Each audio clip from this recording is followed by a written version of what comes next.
Yeah, let me record. Yeah, in class we are going to talk about dream essay of Charles और काफी important है, काफी कुछ question है। और अभी तक जो मैंने आपको बताया था डिस्कस किया था उसको लेकर के, लेकिन शीट शेयर नहीं किया था, तो मेरे माइंड में लगातार चल रहा था single piece we should leave, this is what and just to share that PDF file in WhatsApp group, each and every point I will discuss with you what and what you have to take, all these things. And before it, I would like to say to all of Shahra, I enjoy this beautiful festival. एक चीज है कि सबसे पे टीके रहना चाहिए, और जो अधर्म है अधर्म पर धर्म ठीक है. We all have to enjoy this beautiful session and we take these things in our life also, especially the art drama that should come in our life. We all have to. Second important thing I would like to tell you कि when I talk this particular essay, what the point do you बहुत important point आता है which I would like to share. That is taking a PDF file.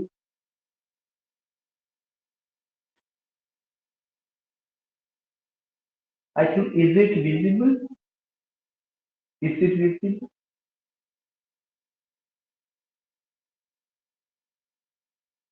Can anyone respond me? It is very Okay, it's visible. So in today's class we are going to talk about Dream Children under the banner of JS English Literary Society Allahabad. We are conducting this class. We are running this class, and I have taken so many classes, especially that particular section, prose and fiction.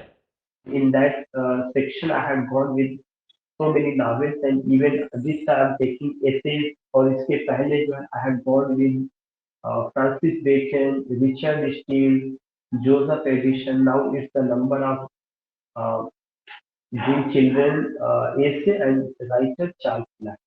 Number one point which is highly significant is Charles Lamb.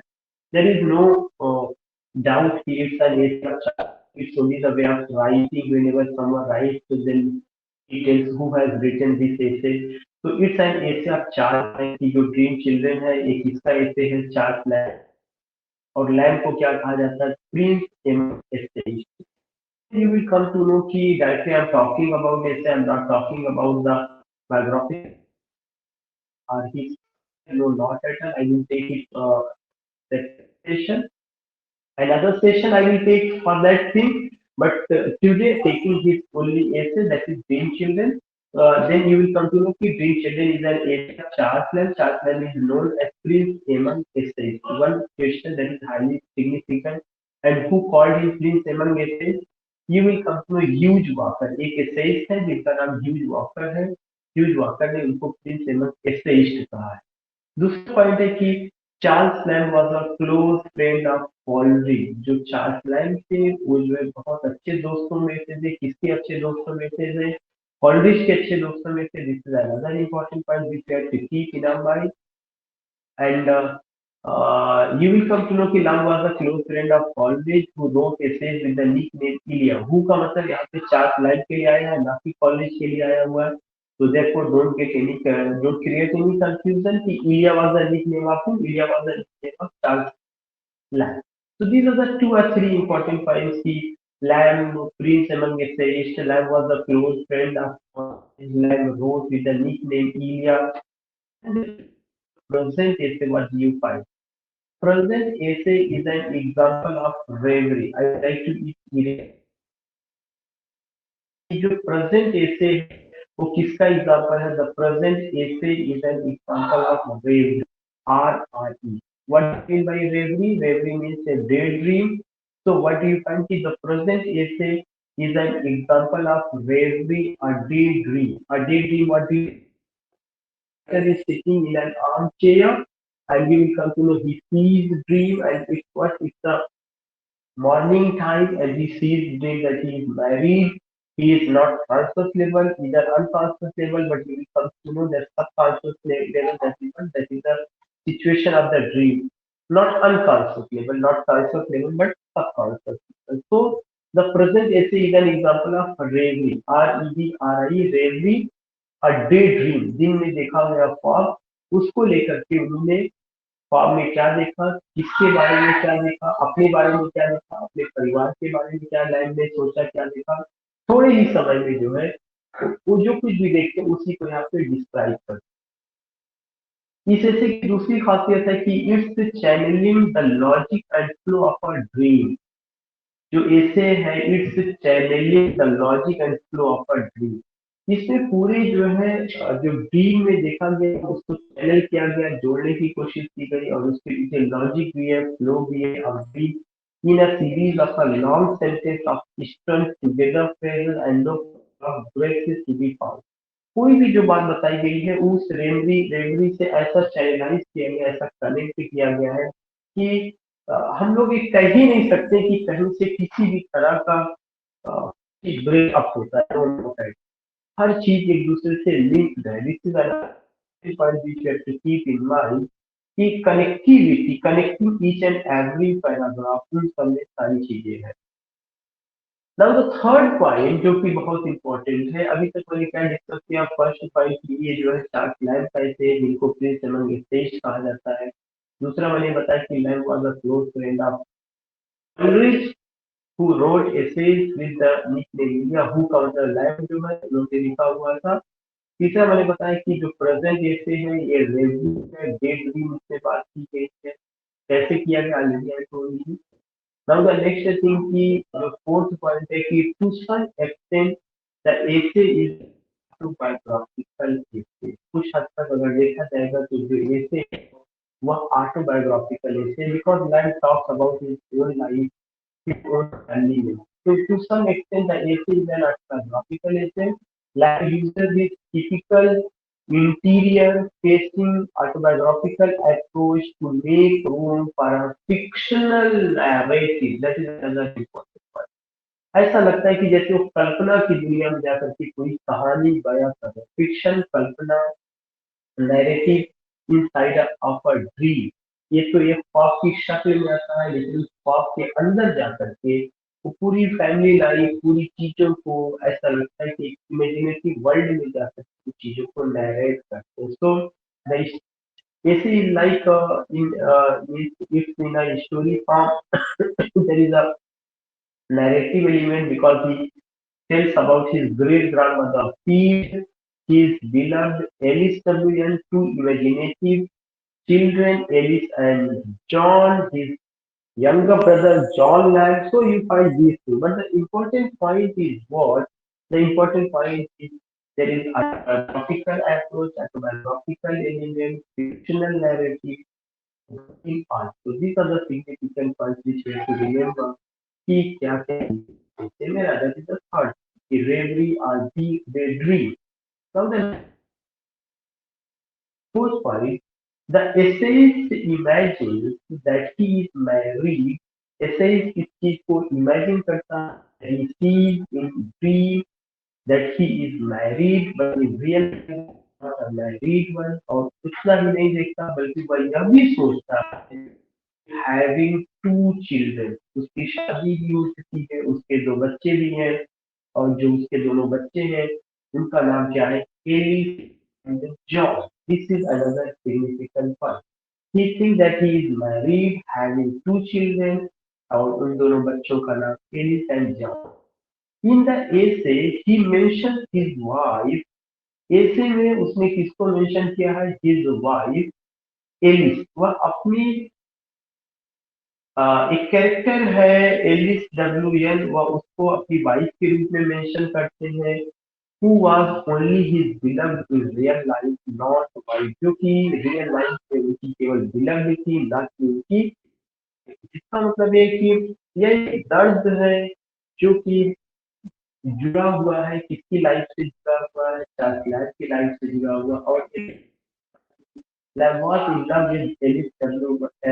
but Lam could not marry with this lady. What was the problem? क्योंकि वो एक हुआ family से belong करते थे, उनके घर में ज्यादातर लोग कैंसर से पीड़ित थे, उनकी एक बहन थी जो कि मेंटली सिक थी। तो परिवार की स्थिति ऐसी नहीं थी कि एल उससे शादी कर लेते, यानी शबरी चाहती भी रही होगी उसके फादर भी चुनाई। Another significant point, go with Ellis WN, then it refers to his beloved. Otherwise, only Ellis, it refers to his imaginative daughter. When you go John L, जब जॉन के साथ एल लगेगा तब उनके यंगर ब्रदर की बात होगी। If there is only John, it means that it refers, it stands for whom it stands for his imaginative son John. So he imagines, yeah, in a dream, he finds that he is married, having two children, Alice and Alice WN was not his wife but revealer. And I told you what the reason, what was the cause why Alice could not marry with this man. Now the next point which you have to go, he also writes about his grandmother Field. वो अपनी दादी के बारे में भी लिखते हैं, तो great grandmother field FIELD, who was a religious lady, जो कैसी लेडी थी, रिलीजियस लेडी। इसके अलावा and his younger brother land, और वो अपने लैंड के बारे में भी लिखते हैं। लैंड का मतलब not land, John land.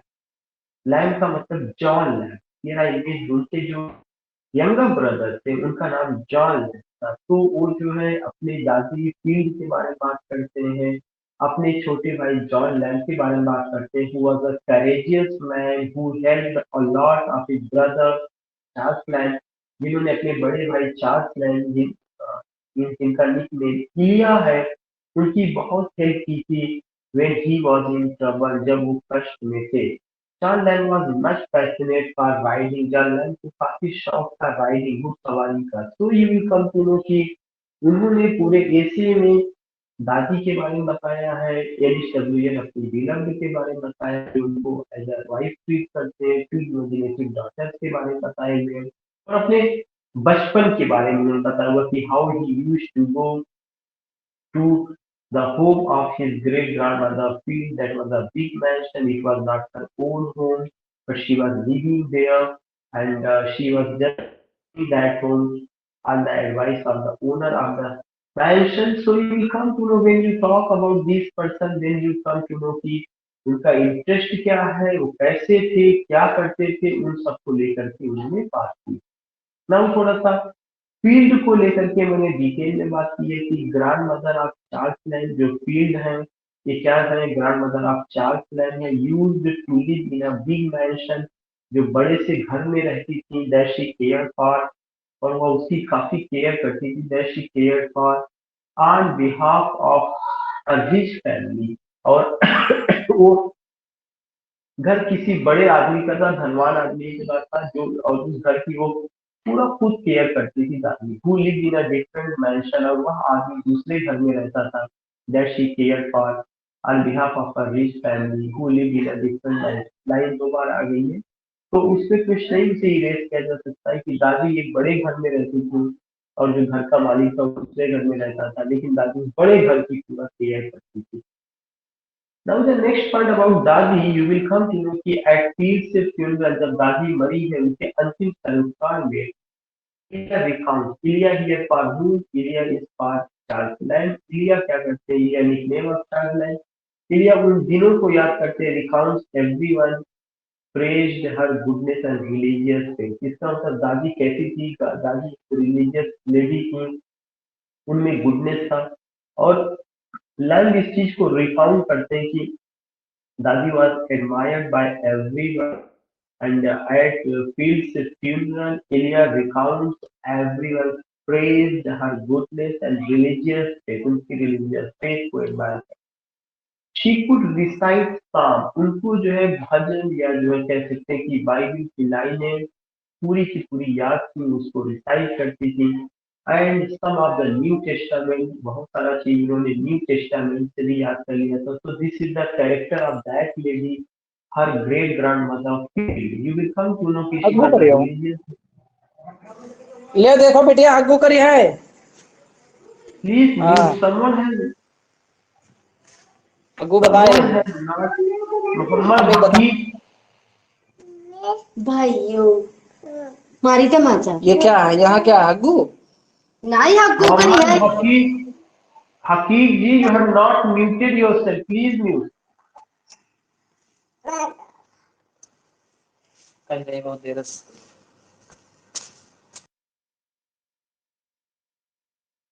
So you will come to know what she was a great dancer, and here you find what she goodness and religious faith. She could recite psalms and some of the New Testament from Mary. She was a great dancer until she was a great dancer. Another important point, a religious lady. She has goodness and she has religious faith. She could recite psalms and some of the New Testament from memory. She was a great dancer until she was stricken by cancer. वो एक अच्छी dancer भी थी और तब तक उनको उस डांस से लगातार वो चीज थी जब तक कि वो कैंसर से पीड़ित नहीं हुई but even in the grip of that disease लेकिन वह जो डिजीज था जब उसकी वो ग्रिप पे आती है तो वह भी लेडी को झुका नहीं पाती वह भी दादी को झुका नहीं पाती उनका पैशन बरकरार she did not lose any of her good spirit. She was convinced that two ghosts of infants lived in her house.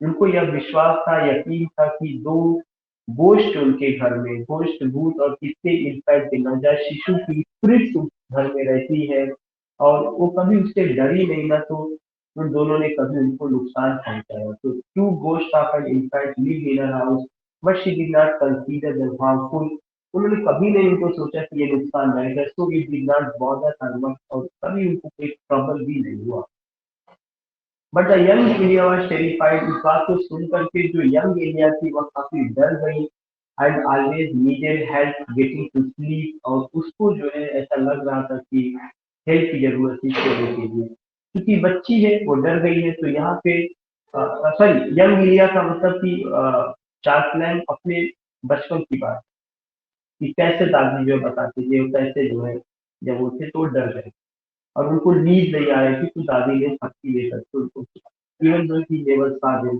कभी भी इलिया ने उन्हें देखा नहीं था उन गोश्त को देखा नहीं था लेकिन दादी के बताने की वजह से वो डर गया था उसको नींद नहीं आ रही थी उसको ऐसा लगा कि सोने के लिए उसकी दादी की हेल्प की जरूरत तो पूरा का जो एक पैसेज है about what about whom about दादी field her goodness, her religious faith, and she learned Psalms by heart and always recited it. Even from New Testament, she had taken some lines.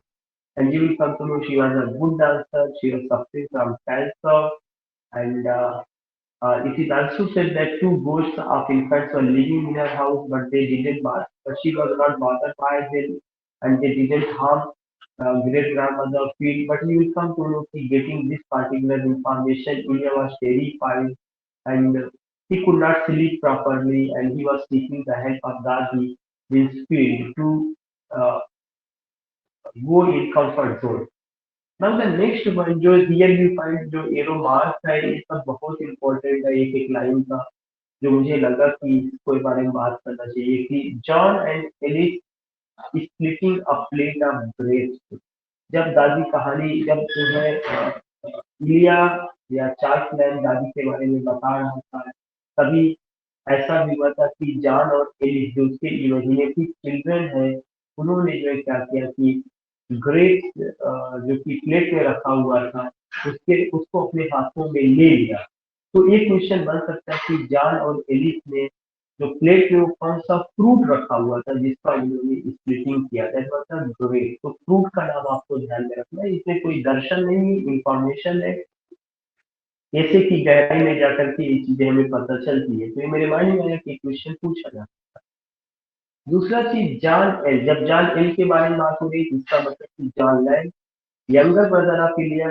India mean Charles Land John Land जो कि Charles Land के younger brother थे used to carry him around on his back अपने पीठ पर उनको लेके जाते थे when the young brother became lame footed when the young brother became lame-footed.